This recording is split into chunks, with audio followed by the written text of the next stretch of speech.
saya Lucky Abdillah dengan NIM 434241104 dari PBL 404. Di sini saya akan menjelaskan tentang persyaratan kerahasiaan atau confidentiality. Yang pertama, data in transit. Kami menerapkan komunikasi antara Raspberry Pi dengan Firebase menggunakan library Firebase Admin yang berkomunikasi menggunakan protokol TLS atau HTTP yang berjalan di atas TLS. Kemudian data in process ya sudah diterapkan juga, yaitu saat Raspberry Pi membaca dan memproses eartag. Untuk data in rest juga ada, yaitu data domba saat disimpan di Firebase. Kemudian di sini juga terdapat bukti berupa source code. Kemudian data in rest itu buktinya berupa konsol Firebase. Kemudian poin yang kedua, diterapkan kriptografi. Ya, karena protokol HTTPS itu merupakan bagian dari kriptografi. Kemudian untuk mekanisme rahasia, teganografi, dan semacamnya, kemudian penyamaran atau masking, kebetulan kami tidak menerapkan. Di sini terdapat bukti yang menyatakan bahwa Firebase menggunakan enkripsi HTTPS. Selamat malam, nama saya Pandu Tenaya, NIM saya 4342411102. Di sini saya akan menjelaskan kontribusi saya pada luaran 1. Pada poin 1.1.2, manajemen sesi, sistem memakai session ID saat pengguna login untuk mempertahankan status terautentikasi. Berikut buktinya. Lalu manajemen error dan exception, sistem hanya menampilkan pesan error umum tanpa detail teknis. Berikut buktinya. Untuk poin C, manajemen parameter konfigurasi, credential dan service account disimpan di folder secrets dan dikecualikan dari git lewat git ignore. Dan berikut buktinya, ini juga.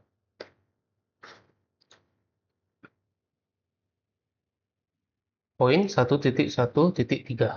Persyaratan di lingkungan, sistem dirancang untuk digunakan di dalam lingkungan peternakan nyata. Untuk buktinya, persyaratan pengadaan perangkat Raspberry Pi dan kamera yang dipakai masih aktif didukung dan mendapat update keamanan. Dan ini untuk buktinya.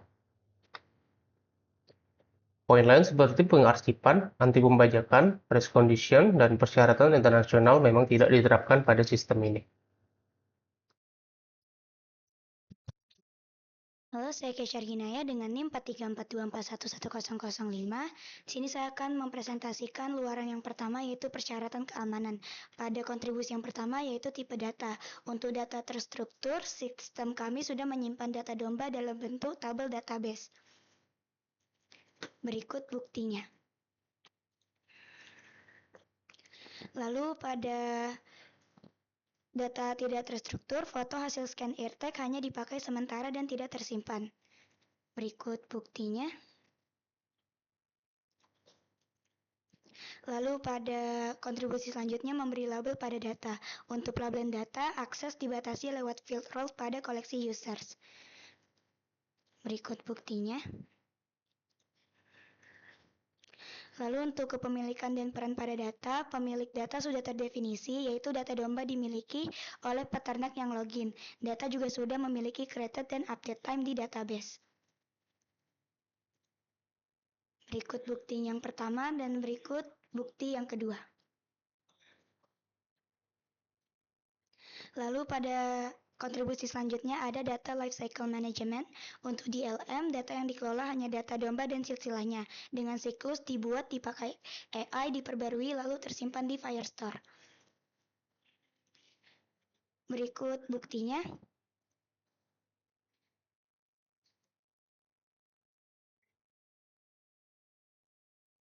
Lalu pada kontribusi selanjutnya persyaratan privasi, yaitu sistem kami menampilkan pesan login umum seperti invalid credentials dan menggunakan autentikasi serta otorisasi pengguna. Berikut buktinya.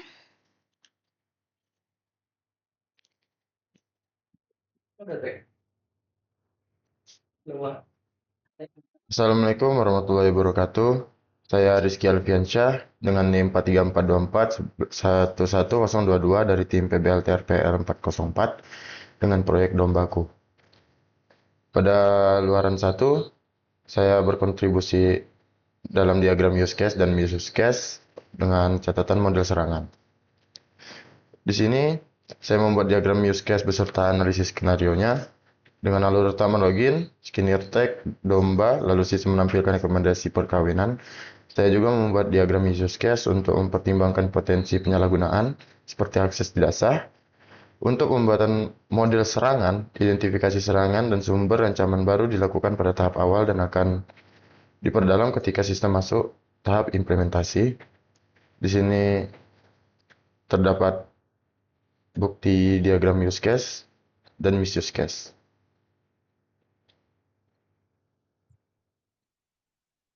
Oke, di sini saya akan menjelaskan bagian saya yaitu Nova Putra Widaya.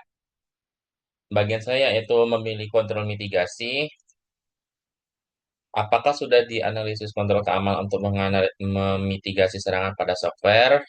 Pada tahap ini, kami menganalisis kontrol keamanan untuk mengurangi potensi serangan pada sistem. Kontrol yang direncanakan yaitu autentikasi pengguna melalui login dan pembatasan request pada API agar tidak mudah disalahgunakan. Bukti yang ditampilkan adalah halaman login dan halaman loginnya ya. Ini loginnya, jadi melalui login ya, dan pembatasan request pada API. Kemudian penilaian risiko. Apakah sudah dilakukan aktivitas penilaian risiko berikut? Yang pertama adalah karakterisasi sistem. Kami mengidentifikasi seluruh komponen sistem, yaitu Raspberry Pi, kamera eTag, LCD, Firebase, dan AI API. Hal ini dilakukan untuk mengetahui bagian-bagian yang perlu diamankan. Kemudian yang kedua, identifikasi ancaman. Kami mengidentifikasi ancaman seperti akses tidak sah ke sistem dan penyalahgunaan request pada API. Bukti yang digunakan adalah desain komunikasi sistem. Yang ketiga, identifikasi kerentanan. Kami mengidentifikasi beberapa kerentanan seperti akses langsung ke perangkat dan kemungkinan modifikasi device. Bukti yang kemudian analisis kontrol. Ini berdasarkan ancaman ditemukan, kami merencanakan kontrol berupa autentikasi login dan limiting pada API. Kemudian yang kelima, penentuan tokat kemungkinan. Ini tidak kemungkinan terjadinya resiko belum dihitung secara formal. Kemudian keenam, penentuan tingkat dampak. Ini tidak ada, dampak dari setiap resiko belum dianalisis secara detail. Penentuan tingkat risiko ini tidak ada, penilaian tingkat risiko belum dilakukan secara kuantitatif.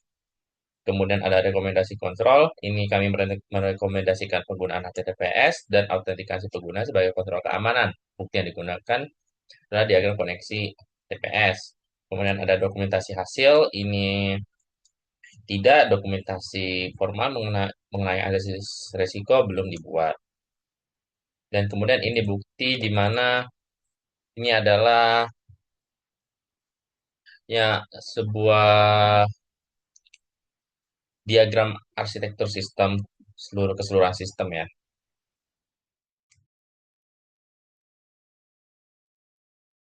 Assalamualaikum warahmatullahi wabarakatuh. Saya Ziva Respi Sadira. Dalam proyek sistem Smart Breeding Domba ini, saya bertanggung jawab pada aspek perencanaan dan prosedur keamanan. Pada presentasi kali ini, saya akan menjelaskan kontribusi saya dari luaran 1 hingga luaran ke-6. Luaran 1, mitigasi risiko. Saya fokus pada manajemen risiko nomor 1, poin 4, poin 2 tentang mitigasi risiko. Di sini saya melakukan perencanaan mitigasi risiko. Beberapa opsi yang saya pertimbangkan adalah autentikasi pengguna, pembatasan request atau rate limiting, dan penggunaan HTTPS untuk mengamankan komunikasi data. Tapi karena sistem masih tahap awal, strategi mitigasi menyeluruh dan analisis biaya manfaat belum saya lakukan. Ini akan saya kerjakan setelah implementasi penuh.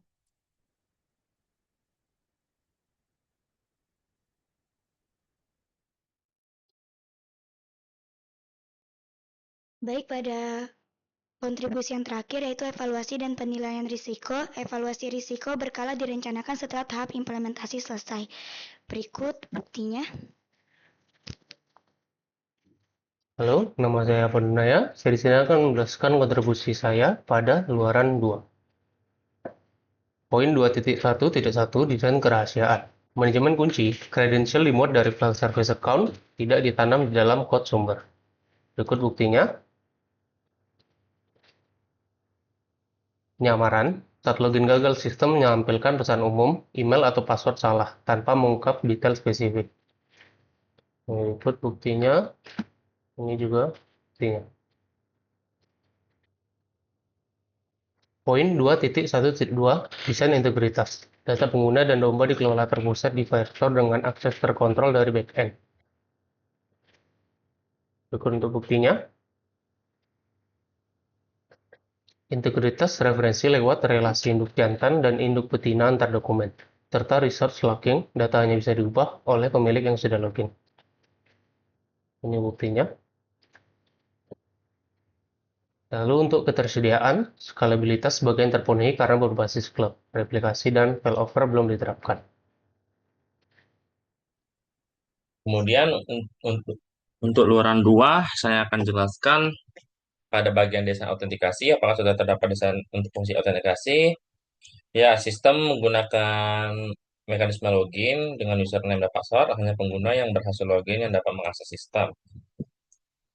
Kemudian ini ada buktinya adalah halaman login ya.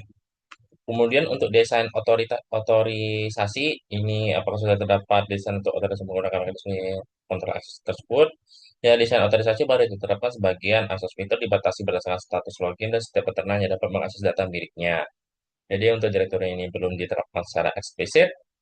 ACL ini sebagian karena setiap peternak hanya dapat mengakses data domba miliknya sendiri. Kemudian matriks kontrol akses ini belum, matriks kontrol akses didefinisikan secara formal. Kemudian ada kapabilitas, ya sebagian sistem membatasi fitur berdasarkan status login pengguna. Kemudian untuk kontrol akses berorientasi prosedur atau ini belum diterapkan ya. Dan ini adalah buktinya eh, domba-domba yang data pemiliknya saja gitu. Data pemilik domba itu sendiri, miliknya sendiri. Kemudian untuk desain akuntabilitas ini apakah sudah terdapat desain untuk mendukung audit trial? Sebagian ya. Ini desain akuntabilitas juga masih sebagian data disimpan pada Firebase sehingga perubahan langsung tersinkronisasi. Namun audit trial mengaktivitas pengguna belum tersedia. Jadi ini istilahnya belum lah, tidak ada ya. Oke, sekian. Nama saya Lucky Abdillah. Saya akan menjelaskan kontribusi saya pada luaran 2 pada poin pertimbangan desain tambahan. Yang pertama yaitu bahasa pemrograman, apakah sudah ditentukan? Ya, kami menggunakan Python untuk back-end, kemudian untuk front-end itu menggunakan JavaScript, HTML, dan CSS. Kemudian untuk pemrosesan data seperti OCR dan AI itu kami menggunakan Python juga. Di sini terdapat bukti berupa struktur directory. Kemudian yang kedua, jenis, format, jangkauan, dan panjang data. Kami menggunakan tipe data primitif atau built-in seperti string, integer, boolean, list, dictionary, dan lain sebagainya. Dan kami tidak menggunakan custom atau user-defined data types. Kemudian yang ketiga, nilai dan operasi yang diizinkan. Ya, kami menerapkan itu pada function. Seperti eartag hanya menerima string, nama peternak hanya menerima string, kemudian outputnya itu berupa dictionary. Dan yang terakhir, ketidakcocokan dan kesalahan konversi. Kami menerapkan validasi OCR menggunakan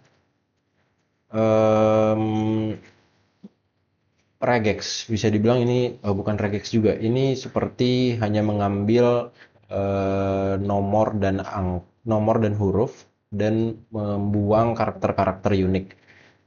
Kemudian selanjutnya mengenai keamanan database. Untuk poin pertama, poly instantiation itu kami tidak menerapkan karena Firestore, yang pertama Firestore tidak mendukung secara natif, kemudian kami merasa belum membutuhkan pendekatan semacam itu. Kemudian yang kedua, bagian enkripsi data base. Firestore itu sudah melakukan enkripsi data terhadap password, tapi tidak kami sendiri tidak menerapkan secara keseluruhan untuk data-data yang bersifat tidak sensitif. Kemudian yang ketiga, bagian normalisasi. Database dirancang dengan normalisasi, pembagian-pembagian collection, dan lain sebagainya. Dan yang terakhir, mengenai trigger dan view, kami tidak menerapkan object function itu di database karena untuk kasus pada project kami tidak membutuhkan itu juga.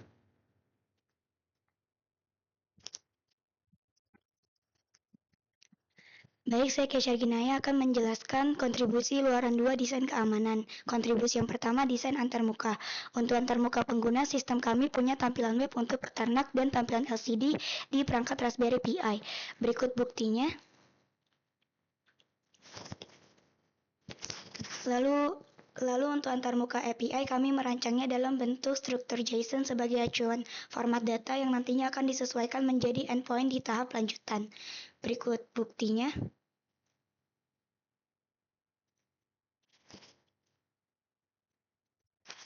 Lalu untuk antarmuka manajemen keamanan, tim kami tidak membuatnya atau tidak mengaplikasikan.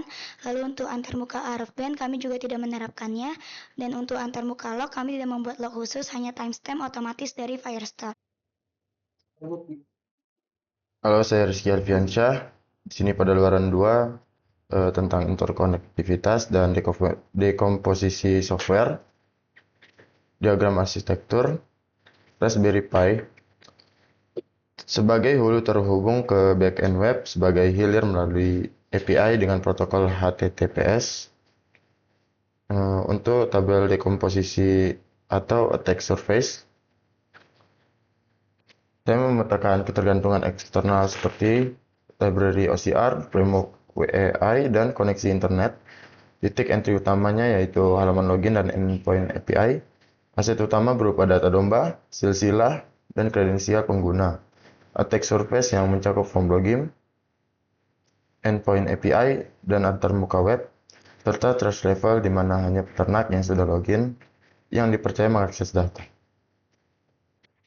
Lalu kontribusi selanjutnya ada di komposisi software. Untuk analisis data flow, alur datanya sudah dijelaskan pada laporan akhir, yaitu mulai dari scan, OCR, JSON atau API, AI, database, sampai LCD. Berikut buktinya. Lalu pada analisis transaksi utama sistem kami ada 4, yaitu login, scan, dan identifikasi, proses AI, serta simpan dan ambil data. Dan untuk diagram data flow, semuanya sudah digambarkan lewat flowchart sistem. Berikut bukti yang pertama pada activity diagram, dan berikut bukti yang kedua pada flowchart diagram.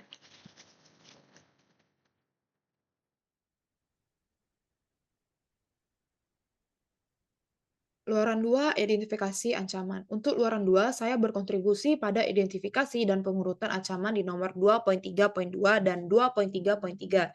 Saya menggunakan metode strike untuk mengidentifikasi ancaman yang saya temukan antara lain spoofing atau login tidak sah, tampering atau modifikasi data domba, dan information disclosure atau kebocoran data kredensial.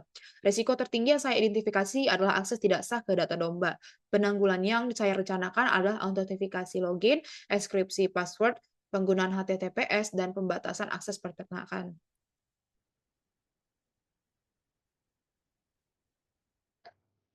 Saya Lucky Abdillah. Saya akan menjelaskan kontribusi saya pada luaran 3 pada poin identifikasi kerentanan dan penerapan kontrol umum pada software. Yang pertama, mengenai penerapan database, apakah organisasi mengacu ke database kerentanan atau OWASP Top 10 Project? Ya, pengembangan aplikasi mengacu pada OWASP Top 10 sebagai referensi umum dalam mengidentifikasi potensi kerentanan keamanan seperti kontrol autentikasi, validasi input, dan perlindungan data. Terdapat bukti autentikasi dari Firebase. Kemudian yang kedua, apakah terdapat kerentanan yang ditemukan pada software yang diimplementasikan berdasarkan informasi di database kerentanan?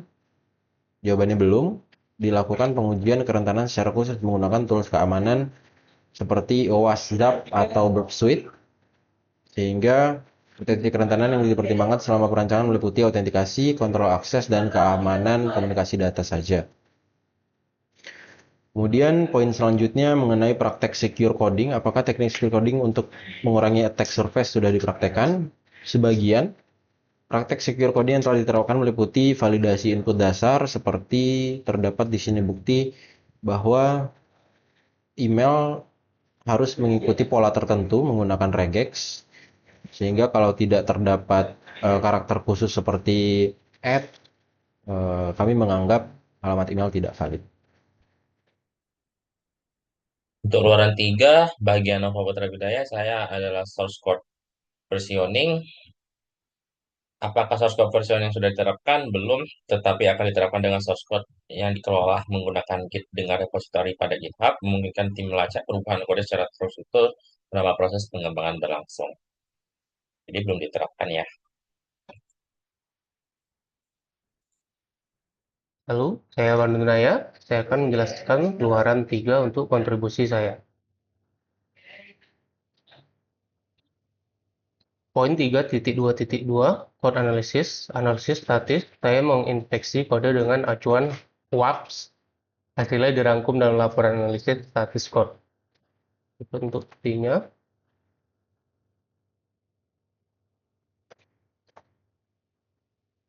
Analisis dinamis, skenario pengujian saat aplikasi berjalan, mencakup rate limiting, control access, berbasis session, dan penanganan input. Untuk buktinya. Poin 3.2.3, code review. Review dilakukan manual antara anggota tim lewat komentar pada GitHub pull request. Ini contohnya. Halo, saya Rizky Alfiansyah. Ini adalah luaran 3. Bukti pengujian integrasi aplikasi berjalan atau log komunikasi Firebase. Khususnya pengujian unit dan integrasi ini, karena sistem berfokus pada integrasi perangkat keras Raspberry Pi dan layanan cloud Firebase, pengujian dilakukan lewat pengujian fungsional end-to-end, bukan unit test konvensional. Untuk pengujian integrasi, saya memastikan komunikasi antar komponen sistem berjalan dengan baik menggunakan library Firebase_admin. Di sini untuk bukti dari pengujian integrasinya dengan menggunakan library Firebase admin. Kemudian 3.2.4, pengujian oleh pengembang developer testing.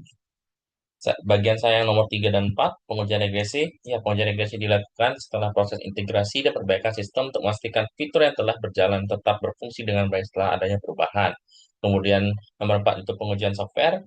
Ya, pengujian software telah dilakukan melalui functional testing, debugging, quality assurance, dan end-to-end testing untuk memastikan sebuah fitur itu, seluruh fiturnya itu berjalan sesuai kebutuhan.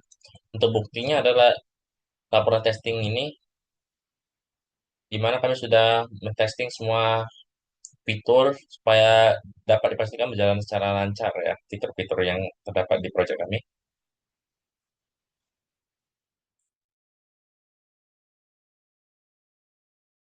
Baik, saya Kesha Ginaya akan menjelaskan kontribusi pada luaran ketiga pengembangan keamanan. Pada kontribusi yang pertama yaitu mengamankan akses visi. Pengembangan sistem kami baik coding maupun perakitan Raspberry Pi dilakukan di lingkungan yang aman, bukan di tempat umum. Perangkat dan laptop pengembangan juga selalu diawasi langsung oleh anggota tim. Berikut buktinya. Lalu pada kontribusi access control list, kontrol akses kami diterapkan di level aplikasi, jadi hanya peternak yang sudah login yang bisa mengakses data domba miliknya. Berikut buktinya. Dan yang terakhir ialah version control. Untuk version control, tim kami aktif menggunakan Git dan GitHub untuk kolaborasi selama pengembangan. Dan berikut buktinya.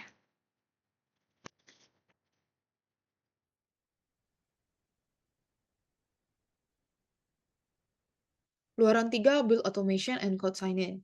Untuk luaran 3, saya berkontribusi. Luaran 3, build automation and code sign-in. Saya berkontribusi pada build automation di nomor 3.3.4 dan code sign-in di nomor 3.3.5. Keduanya belum diterapkan karena sistem masih dalam tahap pengembangan awal. Build automation akan saya terapkan setelah sistem stable dan code sign-in akan saya terapkan sebelum deployment resmi.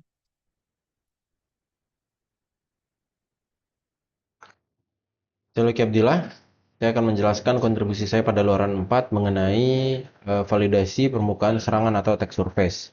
Pada poin pengujian pasca pengembangan, apakah sudah dilakukan dynamic code analysis, yaitu pemeriksaan kode pada saat program dijalankan? Jawabannya iya. Dynamic code analysis telah dilakukan melalui pengujian manual dengan menjalankan aplikasi untuk memverifikasi fungsi dan mengidentifikasi kesalahan pada saat runtime, serta menggunakan debugging untuk mengamati alur eksekusi program, memeriksa nilai variabel, dan mengidentifikasi potensi kesalahan selama aplikasi berjalan.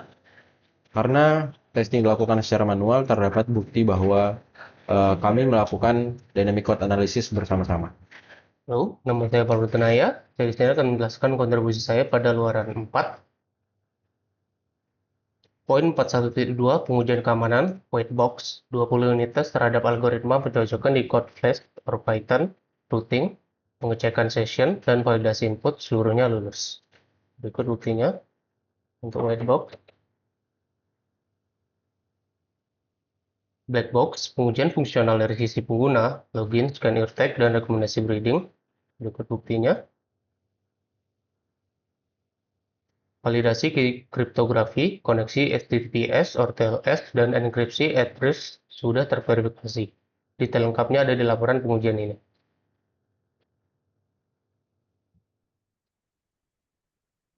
Halo, saya Noval Putra Widaya. Untuk luaran 4, bagian saya itu pada 4.1.3 melakukan pengujian keamanan software untuk quality assurance, di mana 1 sampai nomor 5 ya.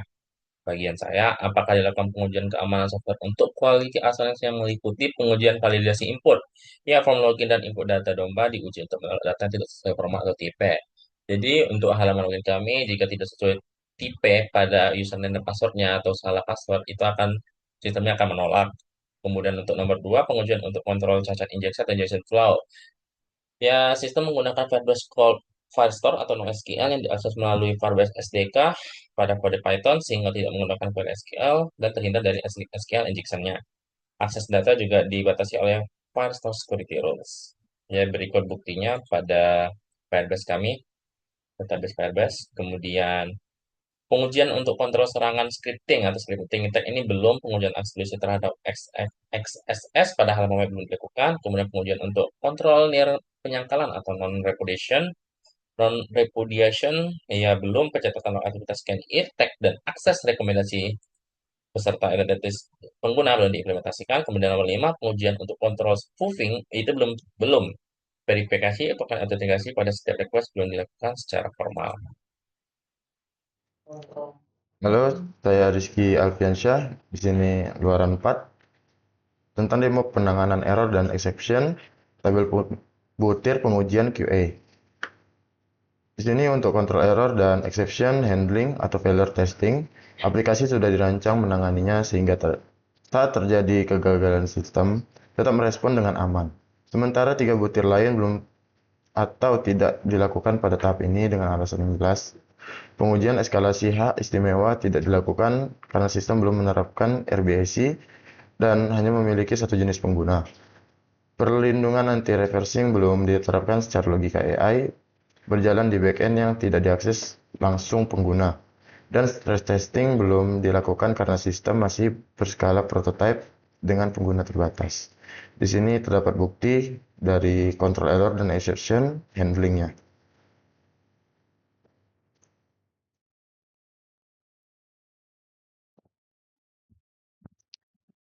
Baik, saya Kecia Ginaya akan menjelaskan kontribusi pada luaran 4 pengujian keamanan. Di kontribusi yang pertama ialah output data pengujian. Untuk output pengujian sistem kami seperti hasil rekomendasi pasangan domba dari AI dan data eartag hasil OCR sudah diuji menggunakan data domba tiruan bukan data peternak asli. Berikut buktinya.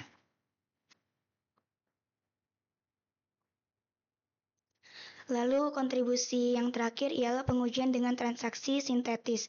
Pengujian juga sudah dilakukan dengan data dummy, yaitu data domba fiktif seperti ID, berat, usia, dan kode genetik buatan yang tidak terhubung dengan data peternak asli. Berikut buktinya.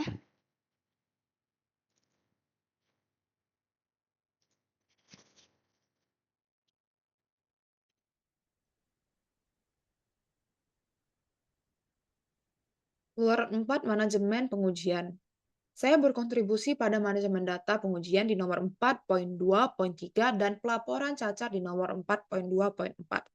Untuk manajemen data pengujian, saya merencanakan penggunaan Postman untuk menguji endpoint API dan GitHub untuk memastikan code yang diuji adalah versi terbaru. Untuk pelaporan cacat, mekanisme pelacakan bug belum dibuat. Rencananya nanti akan dibuat format pencatatan yang mencakup deskripsi bug, komponen yang terdampak, tingkat keparahan, dan status perbaikan. Halo, perkenalkan nama saya Nova Putra Widaya. Di sini saya akan memberikan luaran 5 kami. Penerapan keamanan, di mana bagian atas yaitu pertimbangan penerimaan software pada 5.1.1 sampai 5.1.4. Di sini untuk kriteria penyelesaian, ini apakah terdapat kriteria penyelesaian untuk fungsionalitas dan keamanan software dengan milestone yang jelas? Ya, ada milestone yang jelas dengan weekly tracking, progress dimonitor lewat lembar aktivitas mingguan dan GitHub Project Board. Ini buktinya itu ada lembar aktivitas mingguan dari minggu 1 sampai minggu akhir, kemudian ada GitHub issues dan milestone Gantt chart. Kemudian manajemen perubahan. Ini apakah terdapat mekanisme untuk menangani permintaan perubahan pada penerapan software? Ya, setiap perubahan atau fitur baru di track via GitHub issues dan pull request ada discussion sebelum implementasi. Ini ada buktinya adalah GitHub repository, commit history, dan pull request discussion. Kemudian 5.1.3, persetujuan untuk deployment atau release. Apakah terdapat mekanisme persetujuan atau penolakan untuk menerapkan software? Ya, semua code harus lewat pull request review and approval sebelum merge ke main branch. Ini pada GitHub branch, protection rules, dan pull request review commands. Kemudian ada 5.1.4, kebijakan penerimaan dan pengecualian risiko. Apakah terdapat kebijakan untuk penerimaan dan pengecualian risiko? Ya, ada di sini ya. Tidak, sorry.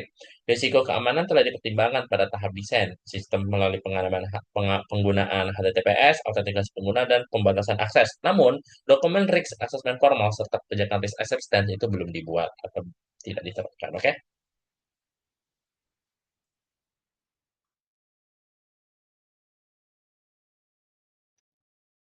Baik, saya Kesha Kinaya akan menjelaskan kontribusi luaran 5 yaitu penerapan keamanan. Pada kontribusi yang pertama ialah dokumentasi software. Untuk perancangan, dokumentasinya ada di arsitektur dokumen dan flowchart desain sistem. Lalu untuk penginstalan sudah ada panduan setup hardware seperti baterai, HAT, dan wiring antara Raspberry Pi, webcam, dan LCD. Untuk pengaturan konfigurasi, ada dokumentasi untuk konfigurasi Firebase, backend Python, environment variable front-end HTML, dan pengaturan OCR. Untuk penggunaan, user manual sudah ada, menjelaskan cara pakai sistem dari input ear tag scanning sampai hasil rekomendasi. Dan untuk pengaturan ada juga dokumentasi parameter setup dan sistem settings. Buktinya ada pada laporan akhir dan juga pada manual book.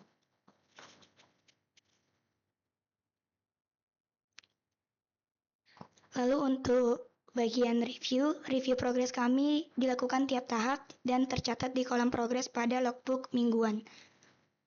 Berikut buktinya. Halo, saya Rizky Alfiansyah. Di sini di luaran 5 tentang dokumentasi pengujian atau logbook mingguan. Di sini saya menangani tahap verifikasi dan validasi. Pengujian deteksi kesalahan sudah diimplementasikan di sisi back-end maupun front-end melalui mekanisme error handling, sementara pengujian penerimaan pengguna, UAT, dan pengujian oleh pihak independen direncanakan dilakukan setelah implementasi dan pengujian end-to-end selesai, dengan melibatkan project manager pada tahap final. Di sini terdapat bukti dari pengujian deteksi kesalahan. Halo, nama saya Pardunaya. Saya di sini akan menjelaskan kontribusi saya tentang luaran 5. Poin 5.3.1 sertifikasi software. Kami belum melakukan sertifikasi resmi. Yang dilakukan hanya evaluasi atau penilaian mandiri, self-assessment secara internal. Dan yang terakhir ialah mendapatkan akreditasi. Untuk akreditasi, tim kami tidak melakukan proses sertifikasi maupun akreditasi formal. Nama saya Ruki Abdillah. Saya akan menjelaskan kontribusi saya pada luaran 5 pada poin instalasi bagian hardening. Apakah dilakukan hardening sistem operasi host dengan menggunakan baseline, update, dan patch? Ya, Raspberry Pi OS telah dihardening dengan menerapkan security baseline, menonaktifkan layanan yang tidak diperlukan, melakukan sistem update, serta menginstal security patch secara berkala. Di sini dapat dilihat bahwa kami melakukan command sudo apt upgrade untuk melakukan upgrade software. Kemudian, apakah dilakukan hardening pada software melibatkan pengaturan, konfigurasi, dan perancangan software agar aman secara default? Ya, hardening perangkat lunak dilakukan dengan menerapkan konfigurasi yang aman secara default. Aplikasi menggunakan Firebase sebagai backend as a service dengan konfigurasi keamanan seperti Firebase Authentication dan Security Rules. Terdapat di sini bukti autentikasi. Ya,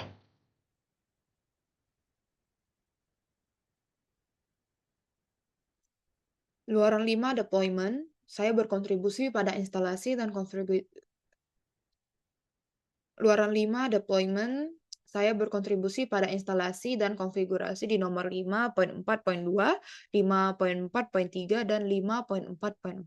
Saya sudah memastikan lingkungan development, testing, dan production sudah dikonfigurasi dengan baik.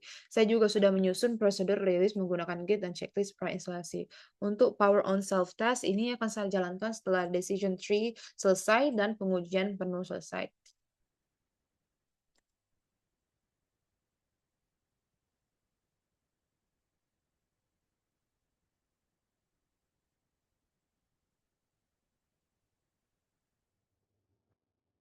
saya Lucky Abdillah. Saya akan menjelaskan kontribusi saya pada luaran 6 pada poin pengamanan operasional software. Apakah sudah diterapkan kontrol keamanan operasional yang meliputi hal berikut? Yang pertama, kontrol detektif. Jawabannya iya, logging aktivitas aplikasi dan pencatatan error. Di sini terdapat bahwa kami melakukan logging secara manual. Kemudian kontrol preventif dan kontrol pencegahan itu sama. Kami juga melakukannya salah satunya dengan cara Firebase Security Rules dan menerapkan protokol TLS atau HTTPS. Terdapat bukti berupa security rules. Kemudian yang keempat, kontrol korektif. Jawabannya juga iya. Error handling, kami menggunakan block try except dan pencatatan log untuk membantu proses identifikasi dan perbaikan kesalahan. Di sini terdapat bukti screenshot dari source code. Dan yang terakhir kontrol kompensasi. Jawabannya tidak. Kami belum menerapkan skenario dan prosedur backup. Oke, kemudian pada luaran 6, pemeliharaan keamanan, saya Nova Putra Widaya. Di sini bagian saya pada 6.1.2 dan 6.1.3, pemantauan berkelanjutan. Apakah terdapat pemantauan berkelanjutan terhadap sistem software atau proses? Belum, sepenuhnya monitoring infrastruktur masih dalam setiap setup masa akan fully implemented setelah production development. Kemudian nomor 2, apakah terdapat metrik terkait yang mengukur kinerja aktual dan operasional pemantauan? Belum, metrik dan KPI untuk operational monitoring masih akan didefinisikan setelah sistem lain. Kemudian untuk audit, untuk pemantauan, apakah audit terhadap catatan dan aktivitas software sudah dilakukan secara berkala? Belum, audit trial dan regular audit terhadap activity logs akan dilakukan secara berkala setelah sistem operasional. Saya Kesha Ginaya akan menjelaskan kontribusi pada luaran 6 pemeliharaan keamanan. Yang pertama, definisi event, alert, dan insiden cyber. Kami sudah menetapkan definisi event, alert, dan insiden cyber lengkap dengan klasifikasi tingkat keparahan mulai dari low sampai critical, disesuaikan dengan konteks sistem smart breeding domba. Lalu pada identifikasi jenis insiden cyber, kami juga sudah mengidentifikasi jenis-jenis insiden cyber yang relevan dengan arsitektur sistem kami, seperti unauthorized access, data breach, configuration error, malware, DDoS, dan ejection. Dan yang terakhir, proses tanggap insiden cyber. Dan untuk proses tanggap insiden, kami sudah menyusun SOP dalam 7 tahap. Yang pertama dari deteksi, analisis, klasifikasi, containment, redaction, recovery, sampai lesson learned. Dan berikut buktinya.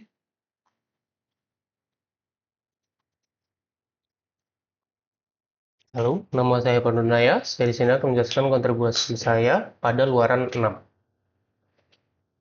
Poin 63.1, pemberitahuan insiden cyber. Prosedur ini belum kami implementasikan.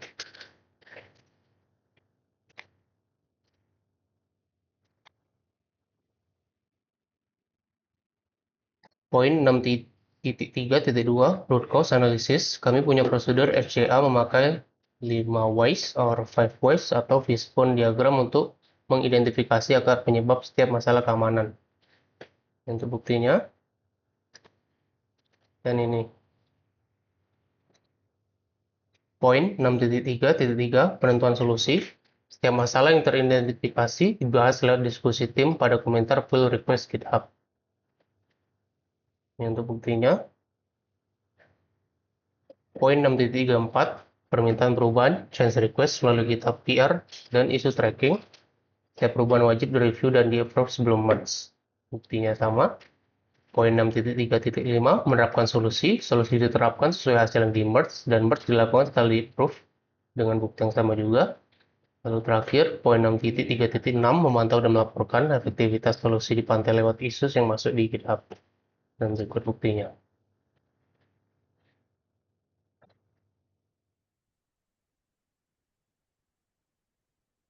Luaran 6 pemeliharaan. Saya berkontribusi pada manajemen patch di nomor 6.4.1 dan pencadangan di nomor 6.4.2.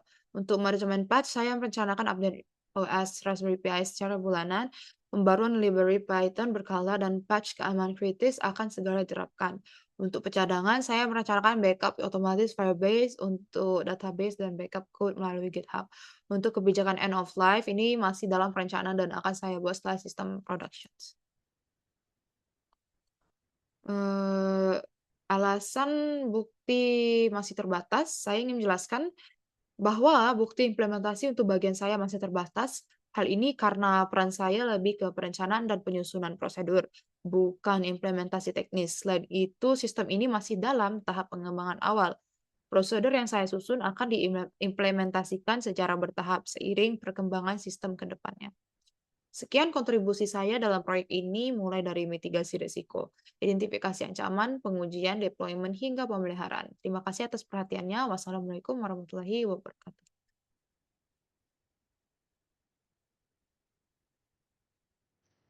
Halo, saya Rizky Alifiansyah.